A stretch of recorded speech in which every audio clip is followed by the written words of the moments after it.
Halo semuanya, perkenalkan nama saya Isi Makarundeng. Jadi pada video kali ini saya akan menjelaskan mengenai PSAK, lalu laporan keuangan, persediaan, dan juga aktiva tetap. Yang pertama yaitu PSAK. PSAK adalah pernyataan standar akuntansi keuangan. Standar ini yang diterbitkan oleh Ikatan Akuntan Indonesia atau IAI untuk mengatur penyusunan laporan keuangan di Indonesia. PSAK bertujuan untuk memastikan bahwa laporan keuangan yang disusun oleh entitas atau perusahaan dapat memberikan informasi yang relevan, andal, dan dapat dipahami oleh pengguna laporan keuangan, seperti investor, kreditor, dan pihak-pihak lain yang berkepentingan. Laporan keuangan yang disusun berdasarkan PSAK harus mencerminkan posisi keuangan, kinerja, dan arus-arus suatu entitas secara objektif, transparan, dan sesuai dengan prinsip-prinsip akuntansi yang berlaku di secara umum. Lalu tujuannya apa? Dasar-dasar bagi penyajian laporan keuangan bertujuan umum agar dapat dibandingkan baik dengan laporan keuangan periode sebelumnya maupun dengan laporan keuangan entitas lain. Pernyataan ini itu mengatur pertama persyaratan bagi penyajian laporan keuangan, kedua struktur laporan keuangan, dan yang ketiga persyaratan minimum isi laporan keuangan. Apa itu laporan keuangan? Laporan keuangan adalah suatu penyajian terstruktur dari posisi keuangan dan kinerja keuangan suatu entitas. Tujuan laporan keuangan adalah untuk memberikan informasi mengenal posisi keuangan, kinerja keuangan, dan arus kas entitas yang bermanfaat bagi sebagian besar pengguna laporan keuangan dalam pembuatan keputusan ekonomi. Laporan keuangan juga menunjukkan hasil pertanggungjawaban manajemen atas penggunaan sumber daya yang dipercayakan kepada mereka. Dalam rangka mencapai tujuan tersebut, laporan keuangan menyajikan informasi mengenai entitas yang meliputi yang pertama, aset, liabilitas, ekuitas, penghasilan dan beban, termasuk keuntungan dan kerugian, kontribusi dari dan distribusi kepada pemilik dalam kapasitasnya sebagai pemilik, dan arus kas. Lalu, apa saja komponen laporan keuangan? Laporan keuangan yang lengkap itu terdiri dari pertama laporan posisi keuangan atau neraca pada akhir periode, kedua laporan laba rugi komprehensif selama periode, kedua laporan perubahan ekuitas selama periode, keempat laporan arus kas selama periode, kelima catatan atas laporan keuangan berisi informasi ringkasan kebijakan akuntansi penting dan informasi penjelasan lain.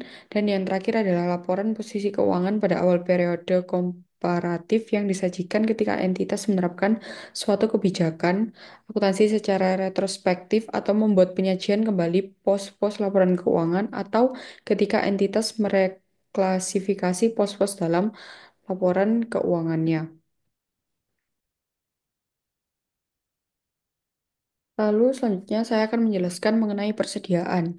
Persediaan adalah aset yang dimiliki suatu entitas atau perusahaan yang dipergunakan dalam kegiatan produksi atau yang siap dijual dalam kegiatan usaha normal.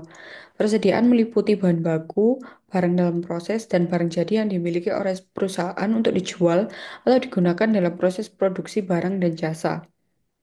PSAK 14 Revisi 2018 mengatur bahwa persediaan terdiri dari yang pertama, barang untuk dijual. Barang yang dimiliki oleh perusahaan dagang yang diperdagangkan tanpa melalui proses produksi lebih lanjut. Lalu selanjutnya bahan baku, bahan yang digunakan dalam proses produksi untuk menghasilkan barang jadi. Yang ketiga, barang dalam proses, barang yang sedang dalam proses produksi tetapi belum selesai dan siap dijual. Dan yang terakhir adalah barang jadi, produk yang sudah selesai diproduksi dan siap untuk dijual atau diserahkan kepada pelanggan. Lalu, dalam persediaan ada metode perhitungannya. Yang pertama ada metode FIFO, metode first in atau first out. Metode FIFO mengasumsikan bahwa barang yang pertama kali dibeli atau diproduksi adalah barang yang pertama kali dijual atau digunakan. Kedua, pengaruh terhadap persediaan. Persediaan yang lebih baru atau pembelian terbaru akan tetap tercatat di neraca, tapi yang dikeluarkan itu barang yang lama. Lalu selanjutnya pengaruh terhadap laba. Dalam kondisi inflasi, Vivo menghasilkan laba yang lebih tinggi karena barang dengan harga lebih murah dijual terlebih dahulu sehingga biaya pokok penjualan lebih rendah. Lalu selanjutnya ada metode LIFO. Metode LIFO mengasumsikan bahwa barang yang terakhir kali dibeli atau diproduksi adalah barang yang pertama kali dijual atau digunakan. Pengaruhnya terhadap persediaan yaitu persediaan yang lebih lama atau pembelian pertama akan tercatat di neraca. Lalu selanjutnya pengaruh terhadap laba. Dalam kondisi inflasi, LIFO menghasilkan laba yang lebih rendah karena barang yang lebih mahal dijual terlebih dahulu sehingga biaya pokok penjualan lebih tinggi.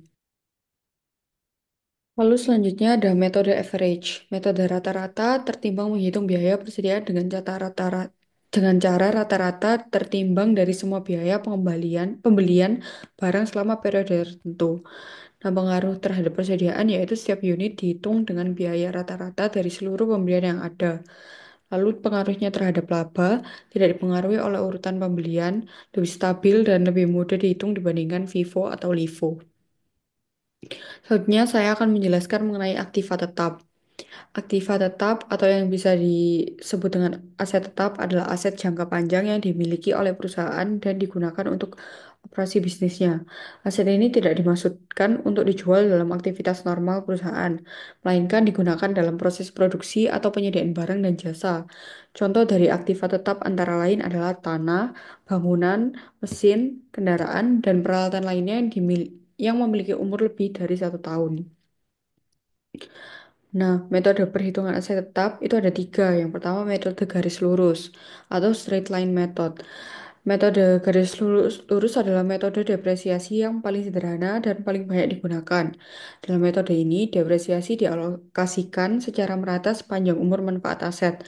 Artinya, jumlah depresiasi yang dibebankan setiap tahun tetap sama. Selanjutnya ada metode unit aktivitas. Metode unit aktivitas menghitung depresiasi berdasarkan jumlah penggunaan atau aktivitas yang dihasilkan oleh aktiva tetap, bukan waktu yang dilalui. Dalam metode ini, depresiasi dihitung berdasarkan jumlah unit yang dihasilkan atau jumlah jam penggunaan aktiva tetap tersebut. Dan yang terakhir yaitu metode saldo menurun atau declining balance method. Metode saldo menurun adalah metode yang menghasilkan jumlah depresiasi yang lebih tinggi di awal masa manfaat aktiva tetap dan berkurang setiap tahunnya. Metode ini memperhitungkan bahwa aset akan mengalami penurunan nilai yang lebih besar daripada tahun-tahun pertama penggunaannya. Sekian untuk penjelasan dasarnya. Lalu selanjutnya, saya akan memberikan contoh laporan keuangan dari perusahaan PT Samkro Yosung Adilesari Tbk pada periode 31 Desember 2023 dan 2022. Yang pertama yaitu laporan posisi keuangan. Pada laporan posisi keuangan, perhitungannya yang digunakan adalah aset lancar seperti kas dan setara kas, piutang usaha, piutang lain-lain, portofolio efek, persediaan, dan biaya dibayar di muka dan uang muka. Pada tahun 2023, jumlah aset lancar PT Samto Yosung Adilesari sejumlah 26.783.474 dalam miliar, dan pada 2022, 53.778.426.250, yang berarti pada 2023 ini aset lancar pada perusahaan PT Sampro Hyosung Adilesari mengalami penurunan. Lalu selanjutnya untuk aset tidak lancarnya yaitu ada piutang lain-lain, pihak aset lain-lain, aset tetap dikurangi aset bersih, lalu aset pajak tanggungan. Pada tahun 2023 asetnya memiliki 81.446.601.751, dan pada 2022 34.949.49.736 dalam miliar. Lalu selanjutnya jumlah aset lancar dan tidak lancar ini dijumlahkan sehingga menghasilkan 106 miliar ini dan 84 miliar ini. Yang berarti pada tahun 2023 jumlah aset PT Samkro Hyosung Adilesari ini mengalami kenaikan dibandingkan tahun 2020 dari jumlah aset lancar dan aset tidak lancarnya.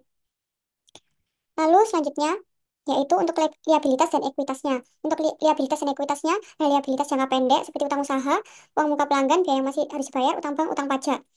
Pada eh, tahun 2023, liabilitas jangka pendeknya sebesar 47 miliar, untuk 2022 sebesar 30 miliar. Yang berarti untuk liabilitas jangka pendeknya, PT Semkro Yosung ini mengalami kenaikan. Untuk liabilitas jangka panjangnya, yaitu liabilitas imbalan kerja.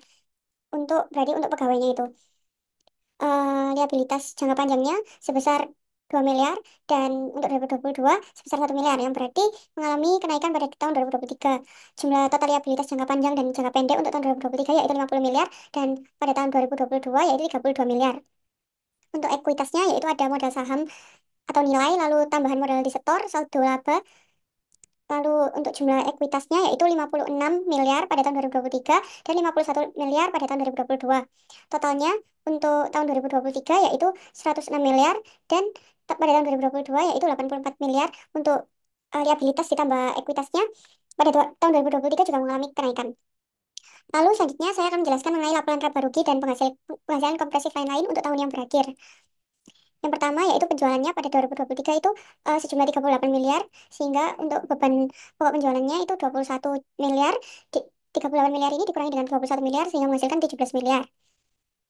Itu adalah untuk laba kotor tahun 2023. Untuk 2022 yaitu 51 miliar dan beban pokok penjualannya 37 miliar, sejumlah 13 miliar. Untuk laba kotornya juga mengalami kenaikan. Untuk mencari laba operasi ini membutuhkan beban administrasi dan umum, keuntungan atau kerugiannya, lalu beban operasional atau lainnya yang jumlahnya laba operasinya itu adalah 9 miliar untuk tahun 2023 dan untuk tahun 2022 sebesar 4 miliar. Lalu untuk labanya sebelum dikasih pajak itu eh, didapatkan dari pendapatan lain-lain dikurangi beban lain-lain sebesar 7 miliar untuk tahun 2023 dan 3 miliar sebesar 3 miliar untuk tahun 2022. Laba setelah pajak atau laba bersih tahun berjalan sebesar 5 miliar untuk tahun 2023 dan 2 miliar sebesar pada tahun 2022. Selanjutnya yaitu laporan laba rugi dan penghasilan kompresif lain untuk tahun-tahun yang berakhir pada 31 Desember 2023 dan 2022. Pada tahun 2023, laba bersih tahun berjalannya sebesar 5 miliar, lalu dikurangi dengan penghasilan kompresif lain-lain, sehingga menghasilkan 108 juta ini. Lalu laba bersih komprehensif tahun berjalan eh, sebesar 5 miliar. Untuk tahun 2022 yaitu 2 miliar. Untuk laba per sahamnya pada tahun 2023 yaitu sebesar 2,08. eh, untuk tahun 2022 yaitu sebesar 1,00.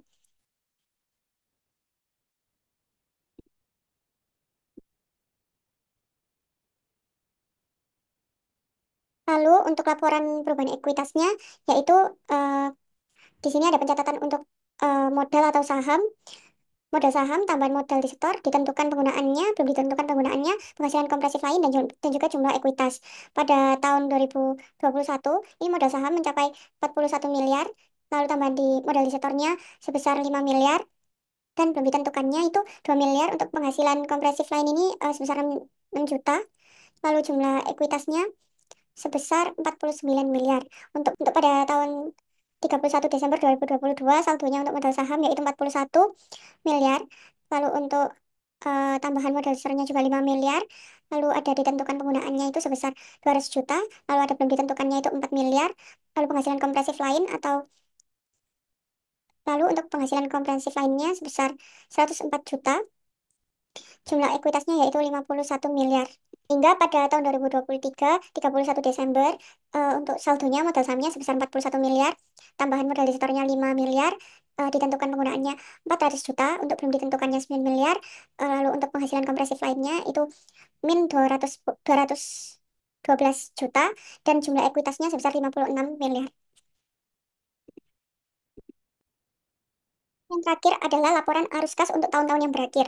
Untuk laporan arus kas diperlukan arus kas dari aktivitas operasi, investasi, dan juga pendanaan. Pada arus kas bersih yang digunakan untuk aktivitas operasi yaitu pada tahun 2023 sebesar 7 miliar dan tahun 2022 sebesar 160 juta. Untuk arus kas investasi, arus kas bersih yang diperoleh yaitu sebesar minus 1 miliar dan pada tahun 2022 sebesar 630 juta. Yang terakhir yaitu arus kas dari aktivitas pendanaan. Arus kas bersih yang diperoleh dari aktivitas pendanaan sebesar min 26 miliar dan untuk pada tahun 2022 sebesar 4 miliar. Lalu kas dan setara kas akhir tahun pada tahun 2023 yaitu 2 miliar dan untuk tahun 2022 sebesar untuk tahun 2022 sebesar 22 miliar. Berikut tadi adalah contoh dari laporan keuangan yang pencatatannya dengan lengkap.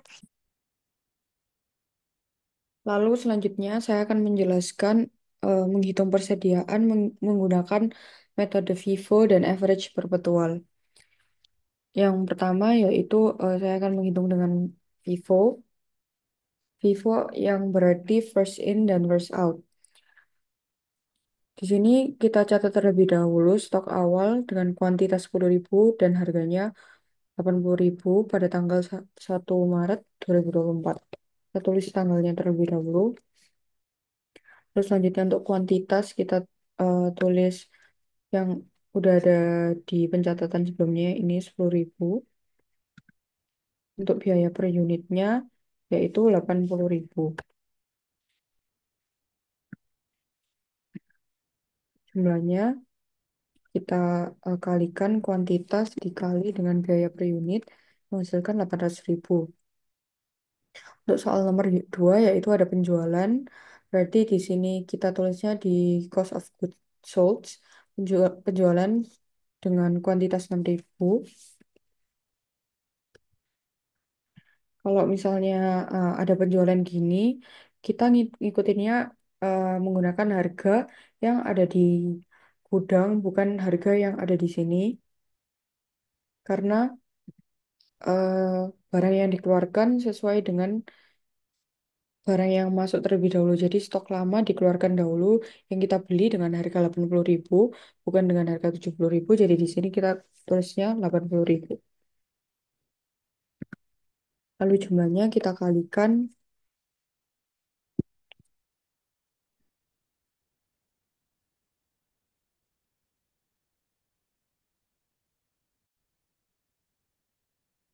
Lalu di gudang eh, kita tulisnya 10.000 dikurangi dengan 6.000 dengan harga 80.000.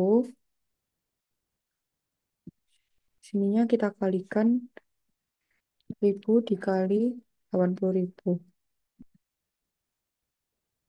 Untuk tanggalnya juga jangan lupa ditulis.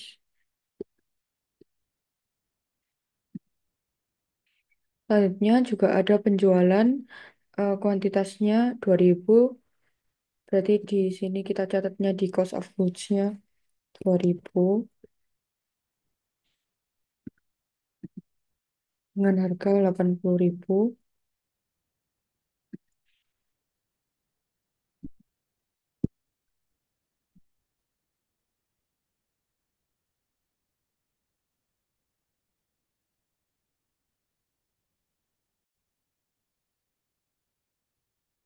Di gudangnya berarti kita catatnya 4.000 dikurangi 2.000 dengan harga yang sama.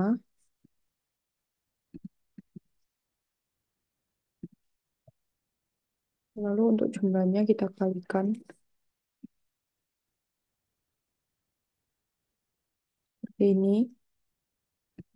Tanggalnya 4.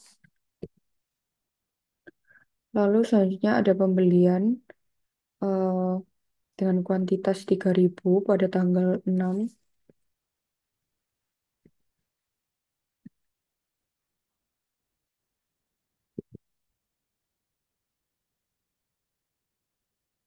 Pembeliannya 3.000 dan harganya 55.000.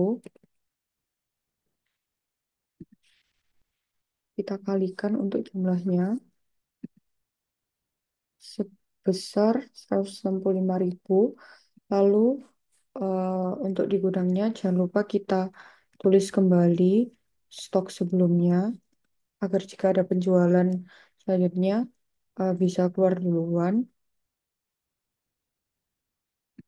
Lalu di sini kita baru tuliskan 3.000 dan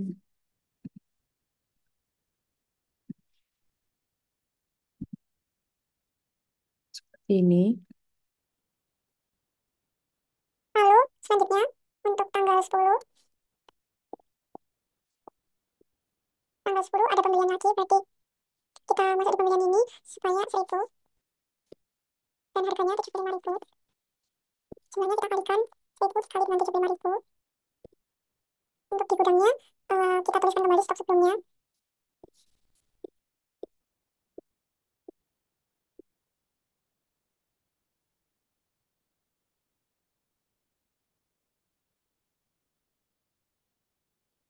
Dan kita masukkan ke gudang untuk pembelian terakhir. Selanjutnya untuk tanggal 17, kita tulis dulu tanggalnya. Karena tanggal di sebelah sini penjualnya 4.500, sedangkan stok kita yang paling lama sebesar 2.000. Jadi kita habiskan dulu yang 2.000 ini. 2.000 dengan harga 80.000. Kita kalikan. Lalu selanjutnya 2.500. Berarti sisa 2.500. Lalu berarti penjualannya tadi kan ini sudah keluar 2.000. Berarti sisa 2.500. 2.500 ini kita ambil dari stok yang kedua yang dengan harga 55.000 ini. 55.000. Lalu kita kalikan. Jadinya seperti ini.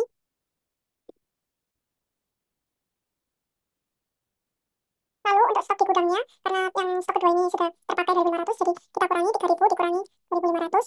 Berarti stoknya sisa 500 dan dengan harga 55.000. Kita kalikan. Lalu juga di sini masih ada stok dengan kuantitas 1.000. Kita copy saja. Seperti ini. Percantik terlebih dahulu untuk tabelnya. Ini seperti ini.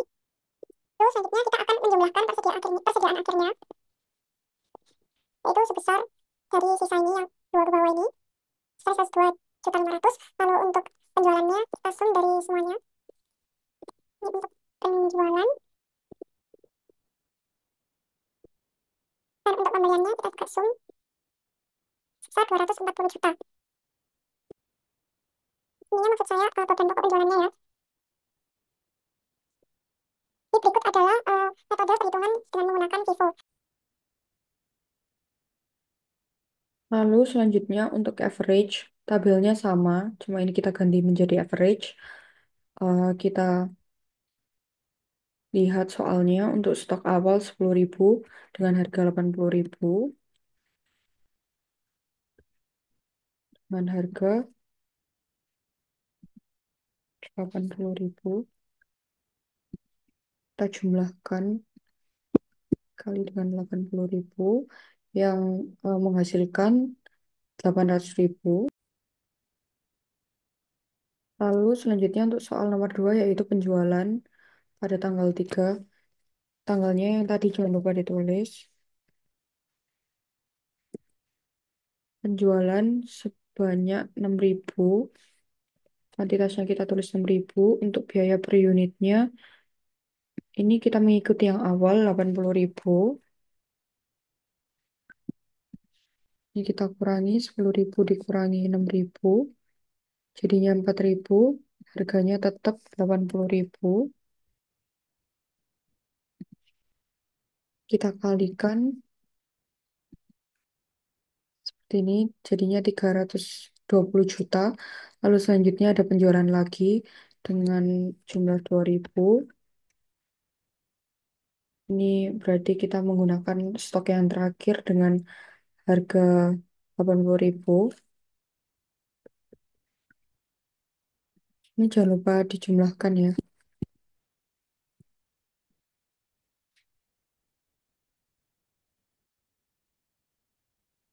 Ini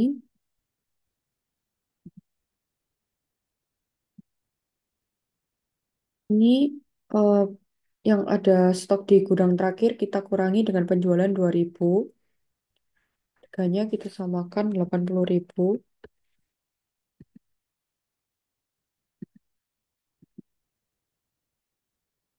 Kita kalikan jadinya 160.000. Ini untuk tanggal 4. Lalu selanjutnya untuk tanggal 6 ada pembelian.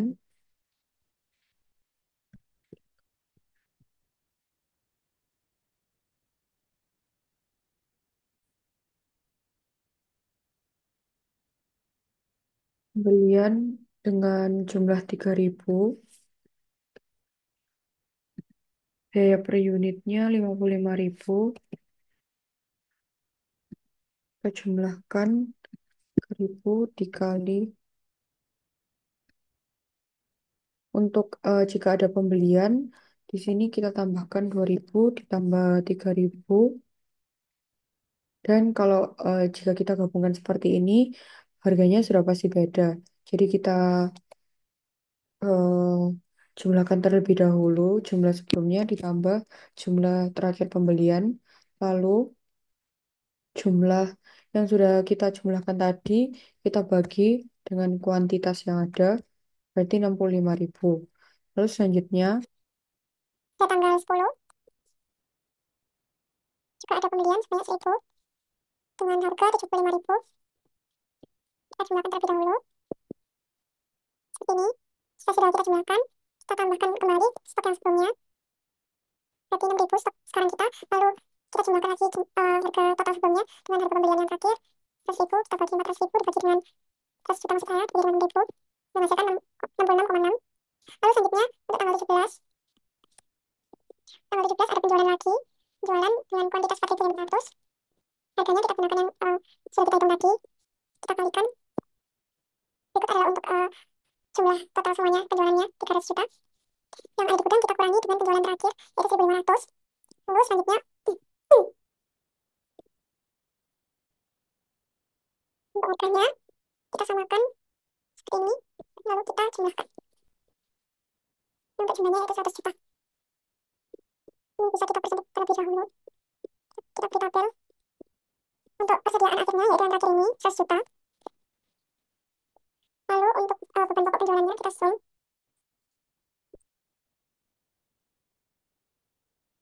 Lalu untuk pembeliannya kita sum juga. Jadinya seperti ini. Untuk pembelian average-nya sebanyak 240 juta. Beban pokok penjualannya 940 juta dan persediaan akhirnya 100 juta. jadi berikut ini adalah pengerjaan penghitungan persediaan dengan metode FIFO average perpetual. Selanjutnya, saya akan menjelaskan perhitungan aset tetap dengan tiga metode. Di sini saya sudah ada soal, yaitu PTA membeli mesin seharga 450 juta pada 1 Januari 2020 dengan umur ekonomis 4 tahun dan nilai residu adalah 15.500.000. Berikut rincian penggunaan mesin selama 4 tahun. Untuk tahun pertama atau 2020 yaitu 2.500.000 kg, tahun kedua 3.750 kg, tahun ketiga 2.200.000 kg, dan tahun keempat 4.300.000 kg. Pertama kita akan menghitung mesin menggunakan metode garis lurus. Untuk biaya yang dapat disusutkan, oh ya sebelumnya, untuk pembuatan tabel isinya adalah tahun, biaya yang dapat disusutkan, tarif, beban penyusutan, akumulasi penyusutan, dan nilai buku akhir. Untuk biaya yang dapat disusutkan, itu perhitungannya adalah harga pertama kita membeli mesin yaitu 450 juta dikurangi dengan yang residu yaitu 15.500.000. Ini adalah biaya yang dapat disusutkan. Lalu untuk tarifnya itu 100% per 100% per eh, umur ekonomisnya yaitu 4 tahun.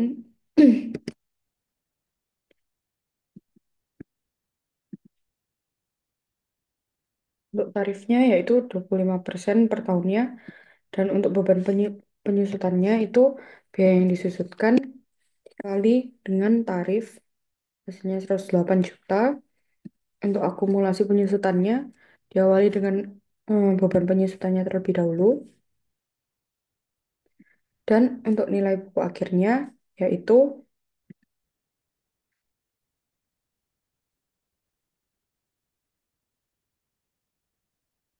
nilai mesin awalnya yaitu 490 juta dikurangi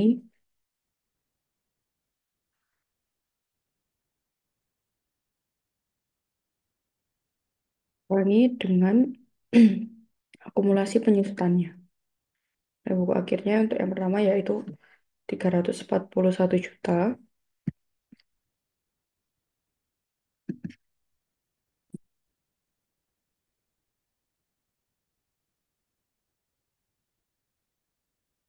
Lalu setelah sudah menemukan pada tahun pertama ini, kita isi dulu yang biaya yang dapat disusutkannya ini.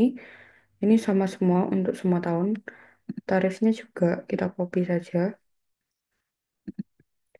Dan untuk beban penyusutannya juga sama. Untuk akumulasi penyusutannya selanjutnya yaitu penghitungannya adalah dengan cara tahun sebelumnya ditambah beban penyusutan tahun setelahnya dan seterusnya. Ini seperti ini. Lalu untuk nilai kuatirnya yaitu 450 juta tadi dikurangi dengan akumulasi penyusutan.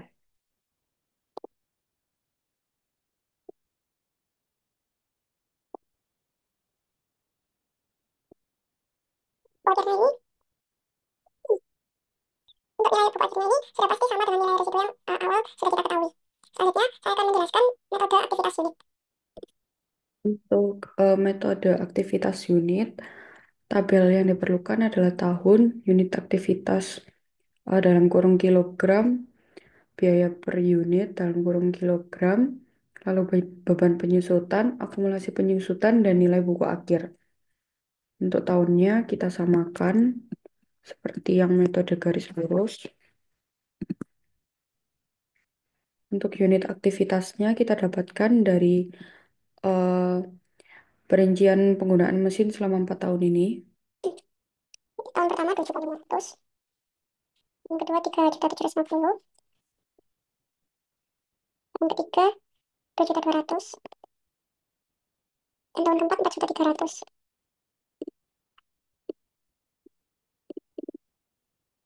Untuk Mendapatkan biaya per unitnya ini kita bisa eh, bagikan biaya yang dapat disusutkan tadi yang sudah kita hitung. Ini kita bagi dengan total unit aktivitas.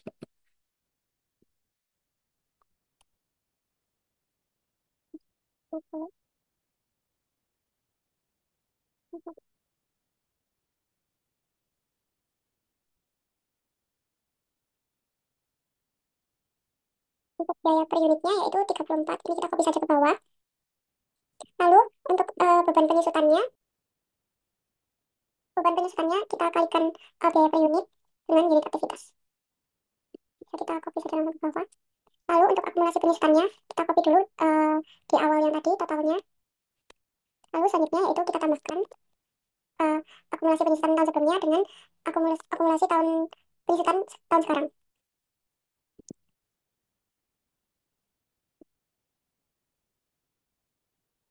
Ini. Lalu selanjutnya untuk nilai buku akhir yaitu eh, pembelian harga mesinnya 450 juta kurangi dengan akumulasi penyusutan.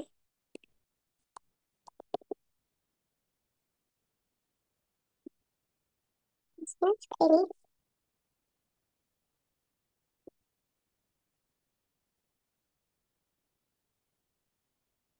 Buku akhirnya akan sama dengan residu ini. Lalu yang terakhir adalah metode saldo menurun ganda. Untuk saldo menurun ganda, tabel yang diperlukan yaitu tahun, nilai buku awal, tarif, beban penyusutan, akumulasi penyusutan, dan nilai buku akhir.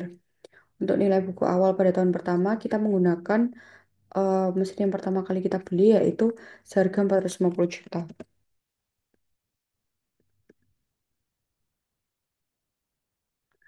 Ini untuk tarifnya kita kalikan dari tarif sebelumnya, kita kalikan 2 karena ini saldo menurun ganda. Kita kalikan 2 sebesar 50%. Untuk beban penyusutannya, kita kalikan nilai buku awal dengan tarif 125 juta ini. Untuk akumulasi penyusutannya kita ikuti dari sebelumnya. Untuk nilai buku akhirnya, kita kurangi nilai buku awal dengan beban penyusutan. Nilai buku awal selanjutnya, untuk mendapatkan nilai buku selanjutnya ini, em,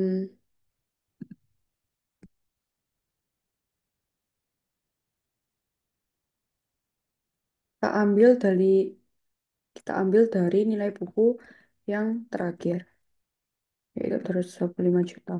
Tarifnya itu sama. Beban penyusutannya kita kalikan nilai buku awal dengan tarif. Dan akumulasi penyusutannya sama, penghitungannya yaitu 125 juta. Tahun sebelumnya ditambah beban penyusutan tahun berikutnya. Terus selanjutnya untuk nilai pokok akhir, kembali lagi yaitu nilai pokok awal dikurangi beban penyusutan. Nilai pokok awal dikurangi dengan beban penyusutan. Ini totalnya 112.500.000.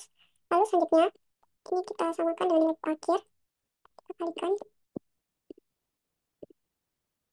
Maksud penyusutannya ditambah awal ini dikurangi dengan beban penyusutan. Untuk tahun 2023 nilai pokok akhirnya ini eh, sama perhitungannya, tetapi ini tuh ada yang berbeda karena tarifnya ini kita menggunakan cara trial and error. Ini kita lakukan agar nilai pupuk akhir ini mendekati dengan nilai residu yang sudah kita tentukan tadi. Ini yang paling mendekati yaitu 15.187.500 rupiah dengan tarifnya 73%. Ini bisa dicoba-coba seperti ini, seperti itu. Sekian penjelasan saya mengenai PSAK, laporan keuangan, persediaan, dan juga aset tetap. Terima kasih.